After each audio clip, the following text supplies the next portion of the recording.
ফুলকপি খেতে তো আমরা সকলেই ভীষণ ভালোবাসি, কিন্তু এর ডাঁটাটা খেতেও কিন্তু খুব ভালো লাগে, চচ্চড়ি করে ভীষণই ভালো লাগে।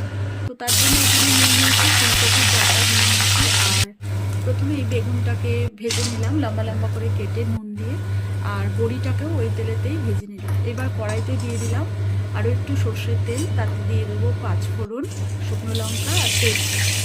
এইবার কেটে রাখা ফুলকপির ডাঁটা, বাঁধাকপির পাতা, পেঁয়াজ কলি আর লম্বা করে কেটে রাখা আলু, গাজর, বিনস, এগুলোকে সমস্ত কিছু দিয়ে ভালো করে নুন, হলুদ আর জিরের গুঁড়ো দিয়ে ভালো করে এটাকে ভেজে দেবো।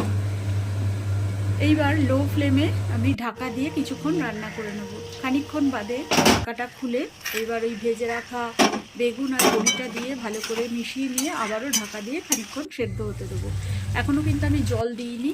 এইবার আমি সর্ষে ভিজিয়ে রেখেছিলাম, সর্ষের গুঁড়ো, সেই জলটা দিয়ে দিলাম। আর দিয়ে দিলাম একটু স্বাদের জন্য চিনি, চাইলে এখানে গুড়েরও ব্যবহার করা যেতে পারে। দিয়ে আবারও ঢাকা দিয়ে হতে দেবো। লো ফ্লেমেই কিন্তু আমি রান্নাটা করছি।